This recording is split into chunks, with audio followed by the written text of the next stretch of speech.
নমস্কার, হরিওম। আজকে আমি দ্বিতীয় নম্বর এপিসোডে পদার্পণ করছি ধর্মকথা পেজ থেকে। তাই আশা করছি আপনারা সকলে খুব ভালো আছেন, সুস্থ আছেন এবং আনন্দে আছেন। তাই আজকে শ্রীমদ্ ভগবদ্ গীতার দ্বিতীয় নম্বর অধ্যায়ের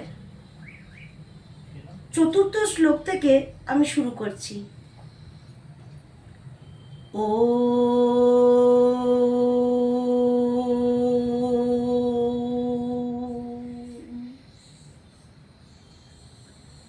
अर्जुन उवाच कथं भीष्ममहं संख्ये द्रोणं च मधुसूदन इषुभिः प्रतियोत्स्यामि পূজার্হার্বরি সুদানা। অর্জুন বললেন, হে মধুসূদন, আমি কিভাবে পিতামহ ভীষ্ম এবং আচার্য দ্রোণের বিরুদ্ধে বানাদির দ্বারা যুদ্ধ করব? কারণ হে অরিসুদন, এরা উভয়ই আমার পূজনীয়।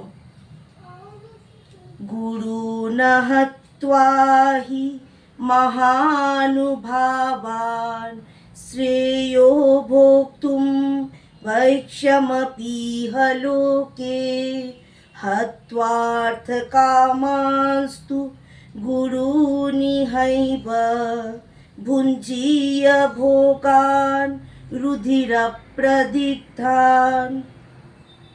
তাই এই মহানুভব গুরুজনদের হত্যা না করে আমি ইহলোকে ভিক্ষান্নে উদয়পূর্ণ কল্যাণকর বলে মনে করি। কারণ গুরুজনদের বধ করে শোণিত সিক্ত ধনসম্পদ ও কাম্যবস্তুরূপ ভোগ্য বিষয়ে সকলিত ইহলোকে ভোগ করতে হবে। আজকের এপিসোড এই পর্যন্তই। আবার আমি নতুন এপিসোড নিয়ে ধর্মকথা পেজ থেকে হাজির হব আপনাদের সামনে। আশা করি আপনাদের খুব ভালো লাগছে এবং আপনারা খুব সুন্দরভাবে শ্রীমদ্ ভগবদ্ গীতাকে সহজ সরলভাবে বুঝতে পারছেন। আপনাদের ভালো লাগলে আপনারা আত্মীয়, বন্ধু বান্ধব, পাড়া প্রতিবেশী সবার মধ্যে এটিকে ছড়িয়ে দেবেন। নমস্কার, হরিওম।